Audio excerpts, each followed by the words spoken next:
Okay.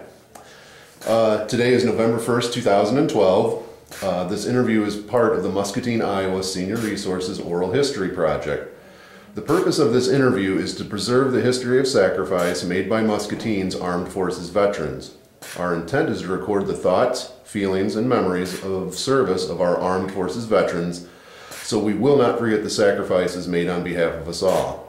I am Todd Posey, Executive Director of Senior Resources in Muscatine, Iowa. Today I am interviewing Warren Collier. When and where were you born, Warren? When? Yeah.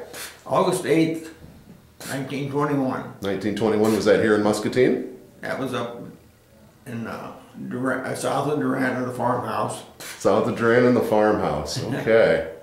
Where are you currently living?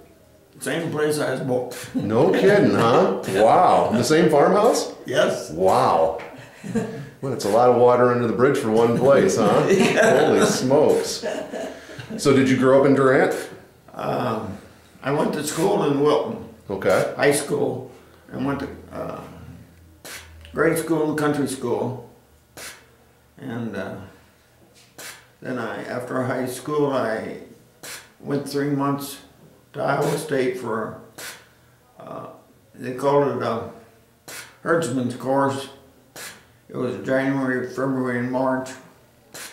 And from then I got a job out in Greene County as a dairy herd improvement supervisor. Okay. And I was there for 2.5 years, and I come back and started farming. And then Uncle Sam thought he wanted me. Okay. So you're still married? Yes. Do you have any children? Yes, I have 6 children, 3 boys and 3 girls. Holy smokes. How many grandchildren? Oh. About 19 grandchildren. Wow. 19 grandchildren. In 14th grade. Wow. Wow. That's a lot of kids. Okay. So after you got through high school, you went to Iowa State for about 3 months, the herdsman's course, and you were farming, and then you got, did you get drafted? Yes. Okay, so you got the notice from Uncle Sam it was time to go. Yeah. Okay, what branch? I was in field artillery, 105 field artillery. In the Army? 687th field artillery. Okay. Did you have any other friends that had enlisted or were going to enlist or had been drafted or? Not from around here, no. No? Okay. No. And so what year was it that you got drafted?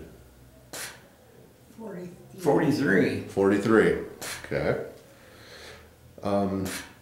Once you got your notice that you were drafted, you were going to be in the service, did you do anything special with your friends or family around the area prior to leaving? Nope.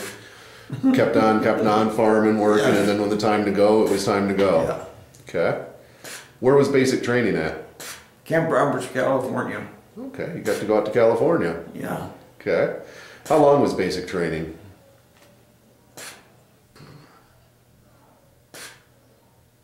I don't know. It was probably a couple of months, right? I mean, it was standard. Yeah, it was, I would say probably 3 months. About 3 months. Anything stand out about basic training? Anything you remember about that? No, nothing special. I mean, obstacle course was a method. Yeah. I was going to say, did they have any things like that? The obstacle course or being ran all the time and stuff like that stick out? Yeah, it was just more or less routine stuff. Right, they kept you moving. At any point in time when you were in basics, had it really sank in that you'd be going to war? Well, yes. When I was in basic training, they kind of give you a choice of what you wanted to do, and according to the test that I'd taken before, why, that's what put me in artillery. And I took my basic training as a truck driver. And that's when I graduated from Camp Roberts as a truck driver. And Were you afraid at all? what? Were you afraid at all? Had it hit yet? That... No, not really. No? So, after your basic training, you went to an advanced training, became a truck driver. Is that when they assigned you to the artillery unit? No, when I got my basic training as a truck driver at Camp Roberts. It was all one. And then when we got through there was 3 of us that they shipped out to California out in the desert to join the 687th Field Artillery. They were on maneuvers. When they come back from maneuvers, they didn't take us out to where the maneuvers are. We just stayed there at camp. And when they come back, why, we got, half the outfit got furloughs. And I was lucky enough to get in first half. The second half was supposed to go when we got back. But when we got back, why, they were ready to ship out. They loaded us up and told us to go into Arizona and got on a train, and we were headed for the East Coast. Oh my. Well, so once your training was completed, where were you assigned, or where were they sending you to in the war? We didn't know where we were going. We landed up in England, or Glasgow, Scotland is where we landed. And they took us down to England. And we were there from February until June in England when we went across, landed in Normandy Beach 10 days after D-Day. Oh wow. And we were there the rest of the time. Wow. Wow. Holy smokes. Did you make any friends or otherwise develop good friendship with anyone you served with? Yes, I had my closest friend was Ken Fisher. He was from Lincoln, Nebraska. He was in the supply department and of service battery. I was in service battery, and we were the closest. Okay. All right. Were before you shipped out to go overseas, were you able to see your family at all? Yes, when I was lucky enough to get on furlough, and I was there while we got married. Oh. Furlough. Oh wow. Holy smokes. Okay. Wow. So you got to see your family and start a whole new one. Got to make hay while the sun shines, right? So I guess, the next question I had on here, was it difficult leaving your family? I imagine, especially after you just got married, it had to have been especially difficult. Wow.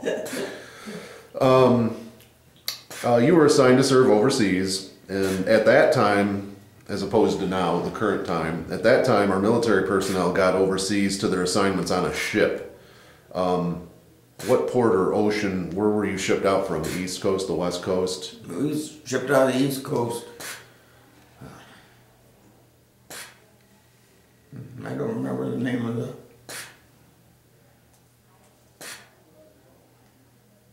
I don't remember the name of the port that we left. Right. Do you remember anything about the ship? Yes. It tells me. Okay. What do you remember about the ship? It was a freight vessel.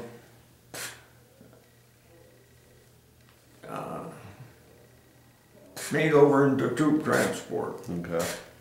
And I was in the bottom, clear to the bottom of the ship, clear in the front. There was a little room there. I think there were probably 16 of us in there. And the bunks were 4 high with about 2 foot between the bunks. And So they were cramming a lot of you into a small space. Yes. And after, well, they loaded us on ship and most of us went to sleep before they started to move us out. And after we got out, why, the motion of the ship, why, it felt pretty good at first, but it didn't last very long, got seasick. I was seasick the rest of the way over. Oh man, what a fun trip. You know, us Midwest, was that the first time you'd ever seen the ocean? Yes, What'd you think of that the first time you saw the ocean? a lot of water. Yeah, no kidding. So how long were you on board? I think it took us 14 days to go 14 across. days. We were in convoy, and how many ships, I don't know. As far as you could see, there were ships around us. Wow. So you're pretty much seasick every day, so that's pretty much, was there anything good about being on the ship? Is there anything that sticks out about those 2 weeks on the ship that you remember besides being seasick? I spent most of my time up on deck. I mean, I got along better up there than I did down. Well, the first morning, why, everybody was supposed to get up on deck. Well, I sure didn't feel like it, and I stayed down there, and pretty soon the officers come down and told me I had to get out of there. I'd die down there, which I probably would have. So I went out, and that wasn't too bad out there. I mean, you get some air, and Made you feel a little better? yeah. Yeah. Over the years, information has become more and more readily available for people. Today we have internet as well as television and radio, and we get news almost as it happens. That wasn't so when you enlisted. Had you heard anything about the war prior to shipping out? No. No? They kept a pretty tight lid on the information you were able to get, Yeah. huh? Okay. So were you able to get any news or information at all while on board the ship? No. No. So you... We didn't know where we were going or what was going we on, were going to right? do. Okay. Did you feel patriotic about going to war? Well, I figured it's something I guess I had to do, and so. Right. So you spent 2 weeks on the ship and you landed above England at... Yeah, Glasgow, Scotland. Okay, Glasgow, Scotland. What were your first impressions about Scotland? Well, we didn't get to see much of it. They took us off the ship and put us right on the train, and we were gone. You were gone, huh? And then you took the train to England? Yes. Okay. Did you get a chance to see any of England before they shipped you over? Well, yes. It was in daytime that we went, but I don't know, just countryside. Yeah. Okay. You didn't get. Did you get to meet any English people before you headed over to? No. No. Okay.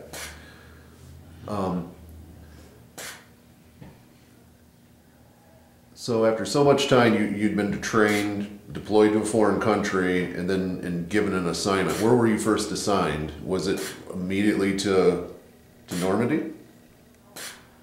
No. Well, yes. When we left England, well, that's where we first went. Yeah, Normandy. It was Normandy. And okay. Were any of the guys you had been with in basic training with you on your first assignment? Yes, Fisher was. Fisher was. Yeah. Okay. Did you have any idea how long you would be at Normandy? Was there still combat going on when you landed? Yes. So there was still fighting going on? Oh, yes. Okay, wow. And so that was basically they shipped you off. You landed at Glasgow, you took the train to England, they shipped you across the channel, you landed at Normandy, and that was pretty much the front. It was Yeah. D-Day, the fighting was still going on. Yeah. And you were pretty much, they kept you in the dark as far as you didn't really have any information No. about what was going on or anything. So you didn't know how long you'd be there. No. Wow. Did you, so you landed at Normandy, did you see any of the enemy? We were engaged in combat, so could you see the Germans? No. when we landed, well, we went a short distance to an apple orchard. And so we could park the trucks underneath the trees so they couldn't be seen. And that afternoon, I was battery clerk. They put me as battery clerk because I told them I didn't know anything about clerking. They said, you can learn. Said I was the only one in the outfit that could type.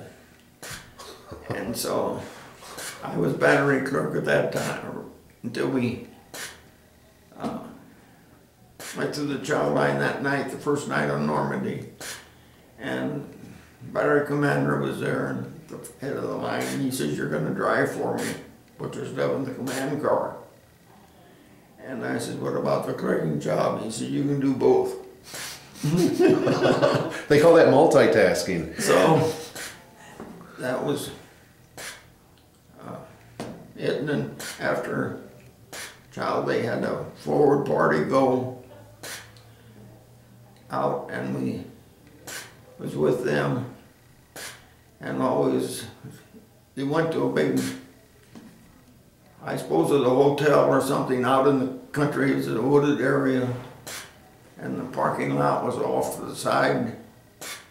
And we were the last ones there of the battalion. And barrack commanders, you better stay out here with the vehicles. So there was no wide open spaces. I was just kind of wandering around, and I heard something start up. And my dad had a little Ford tractor, and it sounded just like that. And I thought, well, some farmer's going home. Well, in about 3 seconds or minutes, right around the corner come a German vehicle. And, they were in that building when our guys went in and chased them out the back end. Oh, wow. There was 4 of them in there. The guy that was driving in the passenger side, but he was standing up, he had a burp gun. And I was out there in the open, and I thought, well, I'm not gonna make any move. No kidding. And they went on, and then, wow. So pretty much close enough you could have thrown a rock and hit him if you'd wanted. Yes. Holy smokes. That's incredible. So that was the first time you'd seen the enemy up close and personal. Did you see the enemy any time after that? Yes. After a few days here in Normandy, we were assigned to the peninsula out just south of Brest. They had a bunch of Germans trapped there on that peninsula. And we were stationed out there to keep them from coming across the water to get out. Excuse me. Mm-hmm. And then you could see them walking around out on the other side, on their peninsula. And they had a 88 gun sitting there, which they'd fired a lot of. And at that time, each battery had fell out there with, it was trained for machine gun, and they had a machine gun set up there. And C batteries, fella got hit direct with a 88 shell. Oh. And I mean, after Brest gave away, then we headed for Luxembourg, and we were there from October until the breakthrough. So that was that Battle of the Bulge? Yeah. Okay. Wow. So you were involved in chasing them from Normandy all the way back. And they of course, the Battle of the Bulge was their counteroffensive, and we broke through the line and stopped them. During your deployment, did you ever come into contact with any guys from Iowa or Muscatine? No, No? no. Did you get wounded at all during your service? What? Wounded? Were you No. ever? No? No, I didn't. Got through all right. That's good to know. Very good to know. So did you witness any of the men you were serving with get wounded? Yeah. You mentioned the one person got hit with an 88 Yeah. shell. Well, he there wasn't much left of him in that. Right. And there wasn't I was in service battery, and we were usually parked about 3-4 miles away from the firing batteries, so we didn't see any of that stuff. And there was we only lost 6 men out of service battery during the war, and that wasn't most of that, or all of it, wasn't enemy. It was like friendly fire or accidents and... It 3 of them one night, we were parked outside of an airfield, and they decided they were going in to see what they could find. Well, they stepped on a Mountain Betty mine, took all 3 of them. Wow. Wow. So I mean, from the time you landed in country at Normandy, you know, forward, it was a lot of combat action. You know, you witnessed people getting wounded and killed. So that must have at some point in time kind of made an impression upon you that, do you remember what you felt or what you might have been thinking at that time? Like maybe... No, I didn't see any of that. No.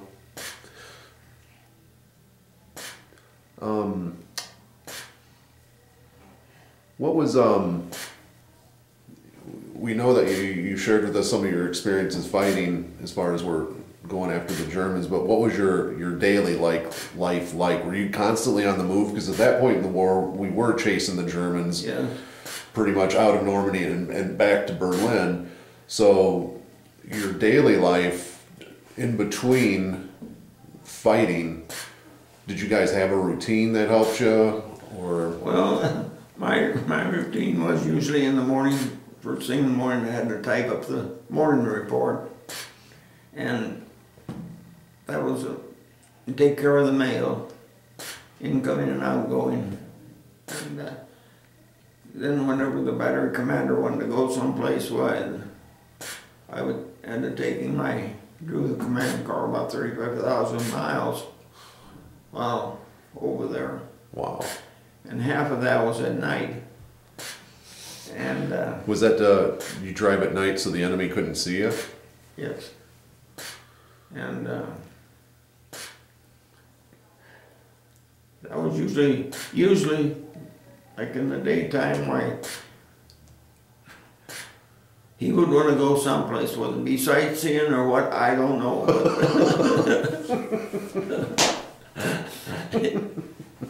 But we'd go someplace for every day. Wow. And Did you have any days off? no. You were well, yeah. So you were doing the clerking and the driving, so they kept you hopping. Yeah, let's get busy. What did you do for rest and recreation? I didn't do anything. Some of the other guys, they'd have ball games and such as that, but I was usually busy typing or something. Wow. Well, they just made you work and work.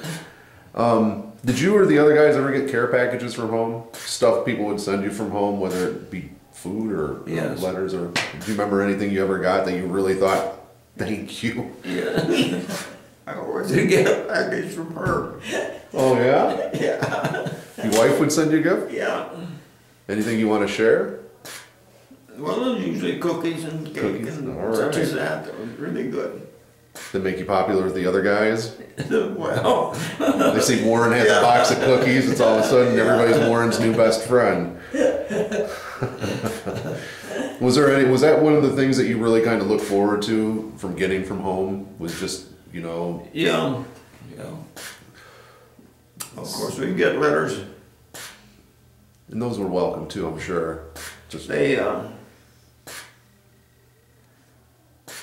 wouldn't come regular. They kind of bunch up. Sometimes you get 4 or 5 at a time. And that had to do because you guys were constantly on the move, and yeah. so it was hard to track you down. Yeah. You know, I told you about the other guy I interviewed with. He got wounded, and his mom was having a hard time finding out where he was, and she had brought in a chaplain to help her, and they were all over. But his unit too they had landed in Italy, and they were moving up forward to Monte Cassino. Yeah. It was just hard to pin them down because they were constantly in motion. You know, there was no, like you, no days off. They were constantly doing something, going and going and going.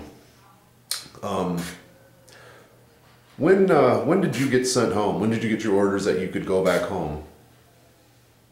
Or were you in the service in the post-war years? Did you remain in, or when you were discharged, did you elect to go home? Or? No, there was a point system. And you had to have so many points that, of course, the war was over. And you had to have so many points before you was able to go home. And I don't know. I suppose it was probably a month after the war was over that they got us moving toward France. The Hars where we left for home off the ship. I guess I should back up a little bit. How far did you go? You were there in Europe until the war was ended? Yes. How far did you make it into Germany? Oh, yes. Really? How far did you go in? Do you recall? Well, we were in Austria and Mulhausen, Germany, I think was probably the furthest east we got. Well, maybe we should back up a little bit. Our outfit was what they called a bastard battalion. We weren't attached to any certain outfit. Okay. Wherever they needed extra firepower, that's where we went. We were awarded 5 major battle stars. Wow. That's as many battles as there was over in Europe. And during the Battle of the Bulge, we were awarded a presidential salutation. The only one that was awarded for the efforts we put in there. Wow. Wow. That's incredible. So you made it into Germany. You were thinking maybe a couple of months after the war had ended, you had enough points Yes. to go home. And so you had to cut all the way, did you have to go all the way back to France then? Yeah. All the way back to France, take another boat across the channel, and then another boat from England, or did you? No, we didn't stop in England. Oh, you didn't stop in England. You found a ship in France. France and took you straight home? Yes. Bigger ship on your way back home or no? Oh, yes. Yeah? Yeah. That was the same, another veteran I interviewed, he had the same story. He did not like the boat they went in on that first trip across. It was like you, it was one they had converted, it was kind of small and the waves really hit it really big, but he said coming back it was a bigger ship, a lot easier sailing. Were you seasick that time? Yeah, I was seasick. Still? Poor guy. How long did it take you to get back from France to the crossing? Was it another 2 weeks or was it even longer? No, I think it was 12 days. 12 days? Well, I guess we could have made it a little bit faster, but we ran into a storm. And we had the storm was hitting it broadside, and we had to turn and go with the storm. Right. For a ways, and that took us a little longer, otherwise it would probably be back in about 10 days. Wow. And that's unlike the current wars, you know, they fly now Yeah. almost everywhere, but you guys had to be on a ship. Was it a direct shot to the United States, or was that when you you had to change direction for the storm? Was that the only delay you had, or did you make any that's other the only stops? delay That that was we the had. only one. Okay. How was the trip different? The trip home different than the trip overseas? I mean, you obviously didn't know what you were getting into Yeah. when you took off, but then now you're coming back. The war is over, and you're free and clear. How was those two trips different? Hurry up, go home. It couldn't be quick enough, could it? Yeah. That's awesome. How did people react to you and other veterans upon your arrival back home? What was that? How did people, once you landed in the States, I guess I should back up a little bit there too. Once you landed in the States, did you have to stay in the service any longer, or did they process you and discharge you, or? Just, you know, there was I don't know, maybe a week. Just enough to get paperwork done. Yeah. And then they turned you loose and said you're free to go, and Yeah. so you come back to the farm, Yeah. and so, you know, during, for example, the Vietnam era, there was protest and people would land one way or the other. And I think a lot of times when we think of World War II, we think of, you know, the communities were always behind the veterans. And what was your experience coming back? Were people like they are kind of nowadays saying thank you for doing that, for going over, or did Yes. people even talk to you about the war, or Not too much. No. not too much? No. Well. Later, I went on the honor flight, and there more people thanked us there than they did after we come over. Yeah. Wow. Well, personally, I'm glad we've kind of turned the corner about that, and we thank our veterans nowadays. It's Oh, yeah. very grateful that we've finally turned that corner. Was it hard to adjust being back in the United States once you got back to the farm? Was it kind of hard to adjust? Well, not really. No? No. So you didn't wake up every morning typing reports for your wife, and she didn't come up and have you drive her around sightseeing the countryside, nothing like that? No. One thing I remember that was different. I was driving the car in a truck. Yeah, I bet, huh? That'd take a little bit of adjusting. That was. So, when you got back home and discharged and you got back to the farm, what was the first thing you did when you got back home? When you were back in Iowa and just back here, was there anything right off the bat that you had missed, or something that you had, besides seeing your wife, of course, and your family? No, it was just get back to work. Get back to work, huh? Yeah.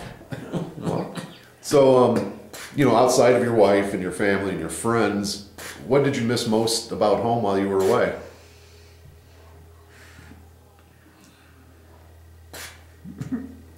The cows. The cows? His dad, well, they milk cows all their lives, and he took that over, and when he got back, well, the cows were still there, so it was just like moving from one, you know, just Right. stepping in and taking over again. All right. So you missed the cows, and you got back, and the first time you started milking a cow again, it was like, I'm home. Yeah. That's great. Yeah. Is there anything else we didn't cover that you'd like to share? Not unless it'd be during the Battle of the Bulge. Yeah. We were after the first Germans started the offensive there in December. We were stationed in Diekirch, Luxembourg. We were in a big hotel. The service battery was all in this one building. And when they told us moved there that the Germans couldn't shell up because we was right back against a steep hill. They couldn't get their shells to drop. Well, the morning that the attack started, I was on charge of quarters that morning, night. I'd gone up to wake the cooks up at 5 o'clock. And I'd just gotten back downstairs and a shell hit about 30 feet on the other side of the house. And that's the first that we knew anything had happened.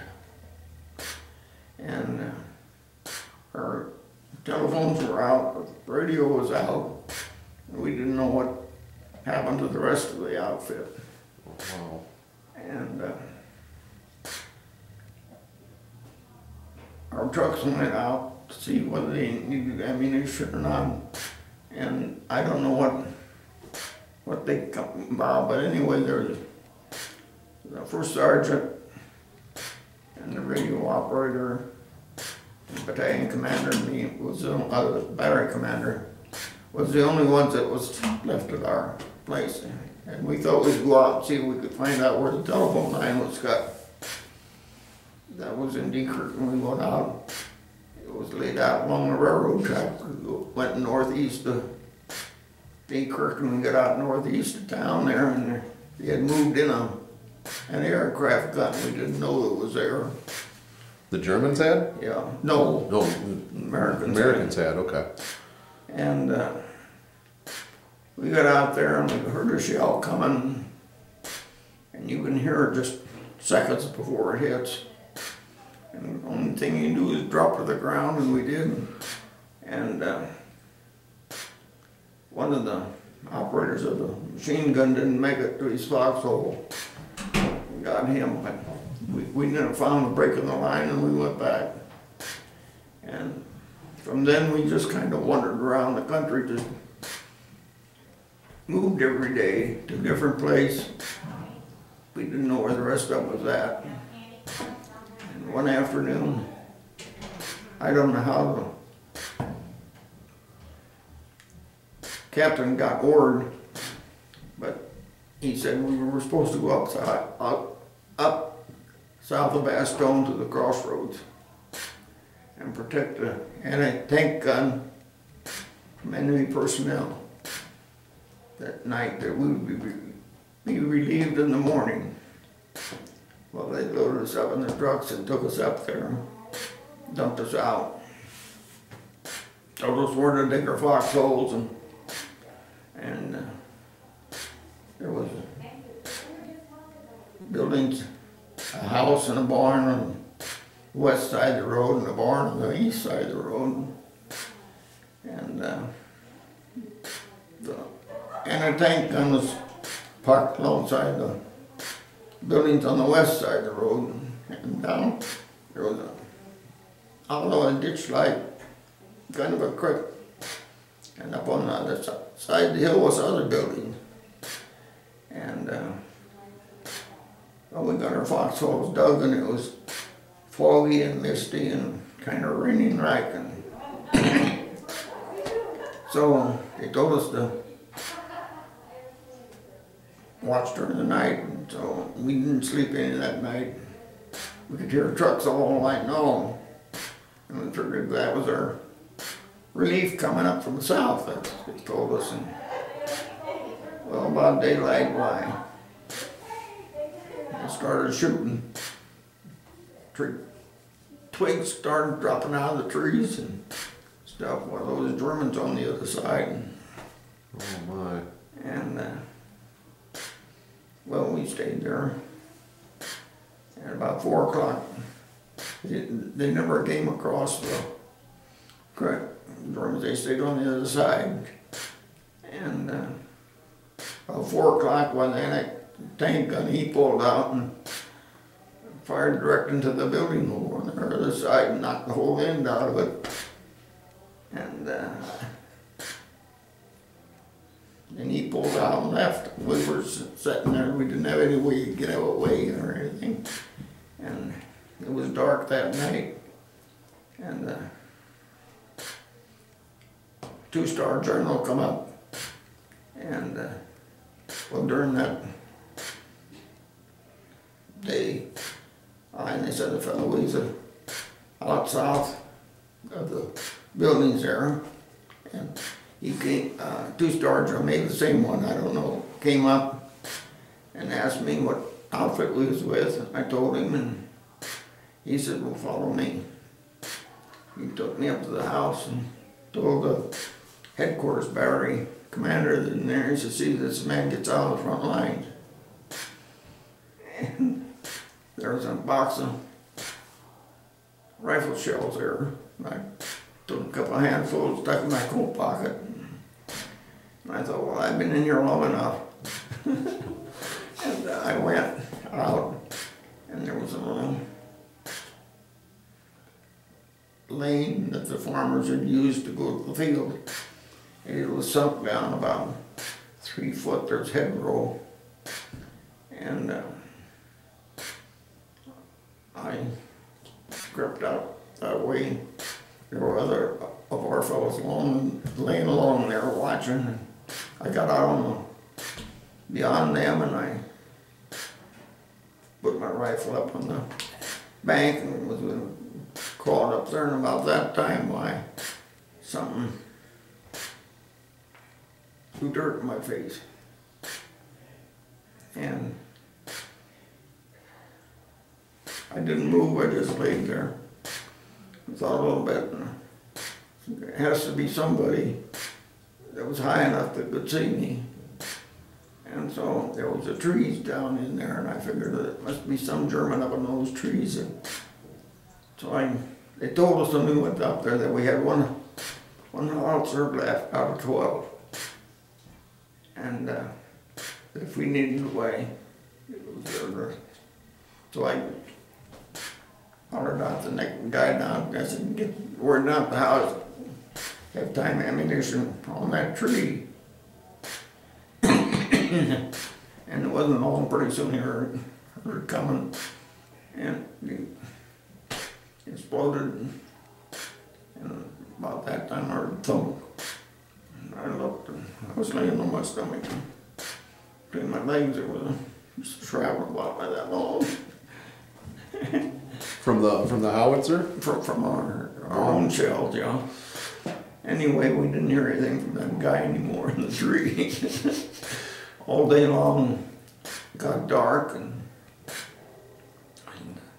we hadn't anything to eat, and so I thought, well, I'm gonna go up to the house. And so I went up, and the rest of the guys had already left. They was up at the house, and they got some seed rations up there. I got one of them when I was going out to get some water. And just as I got to the door, why, it opened up, and here that two-star general was. And when know where I was going, I said, "Will you get some water, sir?" And I went on.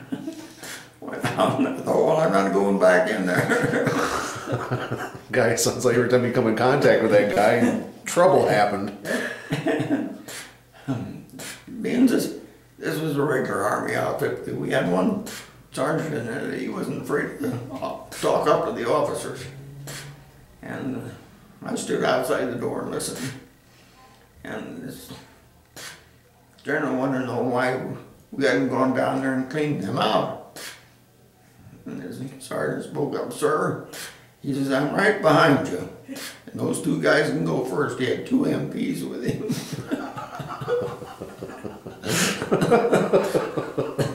Well, he said, "This is a do or die situation." And so I went on out. There was north of the buildings there a little ways, and there was a fox over there that they said the guys had been pinned down all day, and we get out. So I was out there. It wasn't very long, and somebody come out and said, "We got to get out of here. Get here, small arms fire all around." And so I went back up to the house. It's second lieutenant, and his driver was there. And he says, "We're surrounded." He says, "The only way out," he says, "is to the west." And he says, keep going until you come to New Chateau, France. And he says, pair off in 2s and 3s. And he says, there's trucks on the road. He says, there are trucks and German trucks. He said, be careful. He said, you can catch a truck fine. But he said, get going. And he says, those that got compasses, use them. And well, we didn't have any compass. There was 3 of us. I looked up and seen where the Big Dipper was. That was to the straight west of us. And so we started out across the field. And we walked and walked and walked, and we had all the clothes on we had. I mean, the outside was a froze stiff. Oh. And I took off my overcoat and dropped it. And we kept going, and finally come out to a road. And but it didn't go west, it went north and south and east. And we were standing there debating what to do. Here come a truck along. Well, it was one of our trucks, and they had guys hanging all over. He says, there's another one following, he said. And so we waited for him, and he picked us up and took us to New Chateau, France, and we stayed there that night. The next day, they loaded us back up and took us back up. And we didn't know what had happened to the rest of the outfit at all. Wow. And I really didn't know until about a month ago. Really? Yes. Well, my daughter kept after me, put down Iceberg. She wanted to write a book. And so I did, and she published the book. It was published. And she called one day about, I suppose it's been about a month ago. Yeah, longer than that. Well, anyway, this fellow from Amarillo, Texas, had called her and said that he had gotten my book off the internet, and that he was in the same outfit I was, except he was in headquarters battery. I didn't know him, but, and so he said that he had a book made up that our outfit had several reunions after the war, but I had never gone to one because it was always down in Oklahoma. Right. And when he said he got this book made up, and he sent it up to Judy, that's my daughter. She sent it to me, and I was in contact with him since that and talked to him, and he said there was a book printed, published at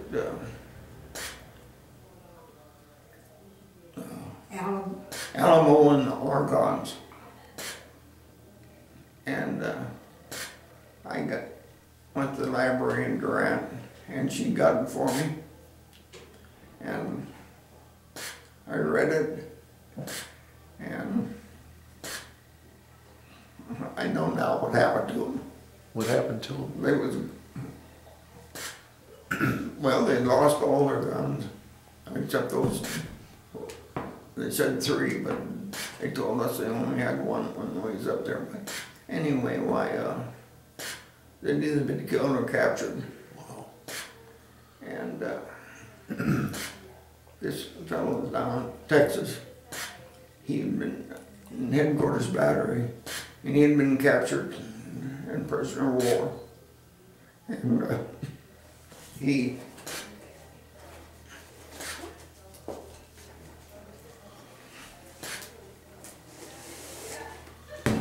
seen his book up there. Oh, okay. during those